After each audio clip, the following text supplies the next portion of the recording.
शुक्रवार को हैरी के नाम की 12 चिट्ठी आ गई। जब चिट्ठियां लेटर बॉक्स में से अंदर नहीं घुस पाई तो उन्हें दरवाजे के नीचे से सरकाकर अंदर डाला गया। कुछ चिट्ठियों को किनारों की दरारों से और कुछ को तो नीचे वाले बाथरूम के रोशनदान से अंदर डाला गया। वर्णन अंकल उस दिन भी घर पर ही रहे। सारी चिट्ठियों को जलाने के बाद उन्होंने हथौड़ी और कीले उठाकर अगले और पिछले दरवाजों की सारी दरारें बंद कर दी। अब कोई अंदर तो क्या, बाहर भी नहीं जा सकता था। काम करते करते वे टिप्टो थ्रू द ट्यूलिप्स गुनगुना रहे थे और जरा जरा सी आवाज पर चौंक जाते थे। शनिवार को स्थिति नियंत्रण से बाहर होने लगी। हैरी के नाम की 24 चिट्ठियां घर के अंदर घुस आई, जो 2 दर्जन अंडों के भीतर एक एक करके मोड़ी और छुपाई गई थी। उनका दूध वाला बहुत परेशान दिख रहा था जब उसने यह अंडे ड्राइंग रूम की खिड़की से पेचनिया आंटी को दिए। वर्णन अंकल गुस्से से पागल होकर पोस्ट ऑफिस और डेयरी फोन लगा रहे थे ताकि उन्हें कोई सही आदमी मिल जाए जिससे वे इसकी शिकायत कर सके। इस बीच पेचनिया आंटी ने अपनी मिक्सी में वे चिट्ठियां पीस डाली। आखिर दुनिया में ऐसा कौन है जो तुमसे कुछ कहने के लिए इतना छटपटा रहा है? डडली ने हैरी से आश्चर्य से पूछा।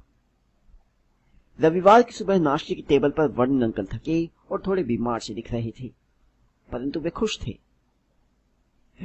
इतवार को डाक नहीं आती। उन्होंने अखबार पर मुरब्बा लगाते हुए उन्हें खुशी खुशी याद दिलाया, आज कोई बेहुदा चिट्ठी नहीं आ सकती। जब वे बोल रहे थे तभी किचन की चिमनी से कोई चीज सरसराती हुई नीचे आई और उनके सिर के पिछले हिस्से पर चट्टाक से पड़ी। अगले ही पल अंगीठी से 30 या 40 चिट्ठियां गोलियों की तरह बरसने लगी। बाकी सभी ने अपने सिर झुका लिए, परंतु हैरी चिट्ठी पकड़ने के लिए हवा में उछला। बाहर जाओ, बाहर जाओ! वर्णन अंकल ने हैरी को कमर से पकड़ा और बाहर हॉल में फेंक दिया। जब पेटनी आंटी और डडली अपने चेहरों पर हाथ रखकर बाहर निकल गए तो वर्णन अंकल ने दरवाजा धड़ाम से बंद कर दिया। दरवाजा बंद होने के बाद भी वे बाहर से सुन सकते थे कि चिट्ठियां अब भी कमरे में तैरती हुई घुस रही थी और दीवारों तथा फर्श पर टकरा रही थी। बहुत हो गया, वर्णन अंकल ने कहा।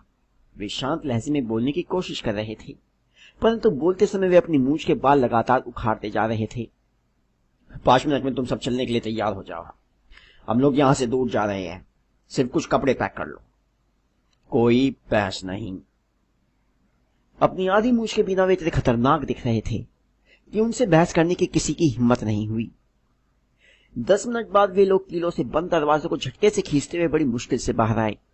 कार में बैठे और कार हाईवे पर हवा से बातें करने लगी। डडली पिछली सीट पर सुबक रहा था। उसके डैडी ने उसे सिर पर मार दिया था क्योंकि अपने टेलीविजन, वीसीआर और कंप्यूटर को स्पोर्ट्स बैग में पैक करने में उसे कुछ ज्यादा ही समय लग रहा था। उनकी कार चलती रही और चलती रही, यहां तक कि पेटनी आंटी भी यह पूछने में डर रही थी कि वे कहां जा रहे थे। बीच बीच में वर्णन अंकल झटके से गाड़ी मोड़ लेते थे और कुछ समय तक विपरीत दिशा में कार चलाने लगते थे। जब वे झटके से गाड़ी मोड़ते थे तो वे यह शब्द बुदबुदाते थे, पीछा करने वालों अब क्या करोगे? पीछा करने वालों अब क्या करोगे? दिन भर हो गया, परंतु वे खाने पीने के लिए कहीं नहीं रुके। रात तक डडली दुखी होकर चिंघाड़ने लगा। उसकी जिंदगी में इतना बुरा दिन पहले कभी नहीं गुजरा था। वह भूखा था। उसके 5 मनपसंद टेलीविजन सीरियल छूट गए थे। यही नहीं, आज से पहले वे अपने कंप्यूटर पर किसी दुश्मन को मारे बिना इतने लंबे समय तक कभी नहीं रहा था। आखिरकार वर्णन अंकल एक गंदे से होटल के सामने रुके जो एक बड़े शहर के बाहरी हिस्से में था। डडली और हैरी एक ही कमरे में सोए जिसमें डबल बेड था और सीली हुई गंदी चादरें थी। डडली खर्राटे भरने लगा, पर हैरी जागता रहा। वह खिड़की की चौखट पर बैठकर नीचे से गुजरती हुई कारों की रोशनियां देख रहा था और सोच रहा था। अगले दिन नाश्ते में उन्होंने बासी कॉर्नफ्लेक्स और ठंडे डिब्बाबंद टमाटर के साथ टोस्ट खाए। उन्होंने नाश्ता खत्म ही किया था कि तभी होटल की मालकिन उनकी टेबल के पास आई। माफ कीजिए, परंतु क्या आप में से किसी का नाम मिस्टर एच पोर्टर है? मेरे पास रिसेप्शन में इस तरह की लगभग 100 चिट्ठियां रखी है। उसने एक चिट्ठी दिखाई ताकि वे हरी स्याही में लिखा पता पढ़ सके। मिस्टर एच पोर्टर, कमरा नंबर 17, रेवेल्यू होटल, कॉकवर्थ। हैरी ने चिट्ठी को झपटना चाहा, परंतु वर्णन अंकल ने उसके बड़े हुए हाथ को हटाकर एक तरफ कर दिया। मालकिन घूरती रही। मैं उन्हें ले आता हूं। वर्णन अंकल बोले और जल्दी से खड़े होकर वे उनके पीछे पीछे डाइनिंग रूम से बाहर चले गए। डियर, क्या यह बेहतर नहीं होगा कि हम घर लौट चले? पैकिनी आंटी ने कई घंटे बाद डरते डरते सुझाव दिया, परंतु ऐसा लगा जैसे वर्णन अंकल ने उनकी बात सुनी ही नहीं थी।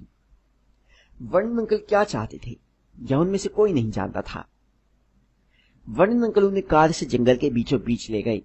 वहां कार से बाहर निकले, चारों तरफ देखा, अपना सिर हिलाया, दोबारा कार में बैठी और एक बार फिर चल पड़े। यही हाल ही में जुते एक खेत के बीच, एक झूला पुल के बीचों बीच और एक बहुमंजिला कार पार्किंग में हुआ। डैडी पागल हो गए हैं, है ना? डगली ने पैकिनी आंटी से देर शाम को ढीली आवाज में पूछा। वर्णन अंकल कार को समुद्र के किनारे पार करके और उन सभी को उसके अंदर लॉक करके कहीं चले गए थे। बारिश होने लगी। बड़ी बड़ी बूंदें कार की छत पर शोर मचाने लगी। डगली छींक रहा था। आज सोमवार है, वह अपनी मां से बोला। द ग्रेट हम्बर्टो आज रात आने वाला है। मैं किसी ऐसी जगह पर ठहरना चाहता हूं जहां टेलीविजन हो। सोमवार, यह सुनकर हैरी को कुछ याद आया। अगर आज सोमवार था और टेलीविजन के कारण डडली से सप्ताह के दिनों के बारे में आमतौर पर कोई गलती नहीं हो सकती थी।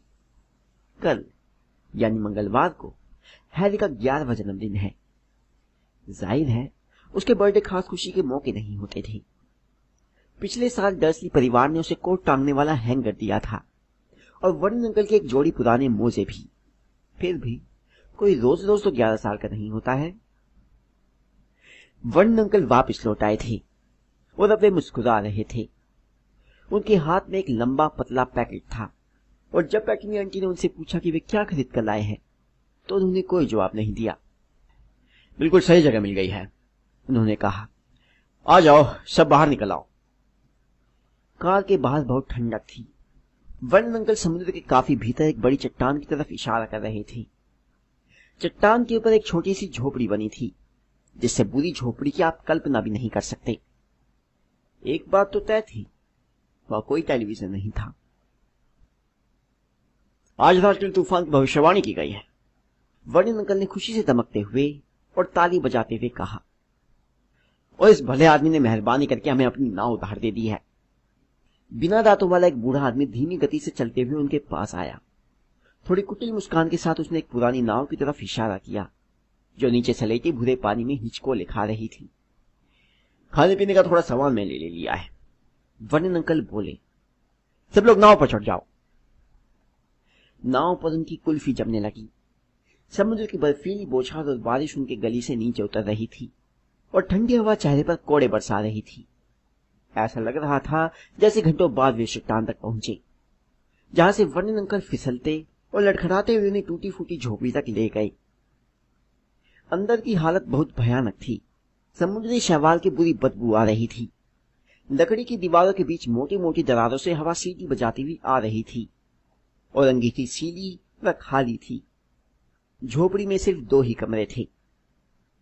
वर्णन अंकल के खाने पीने के सामान में 4 केले और सबके लिए आलू की चिप्स का एक पैकेट ही था।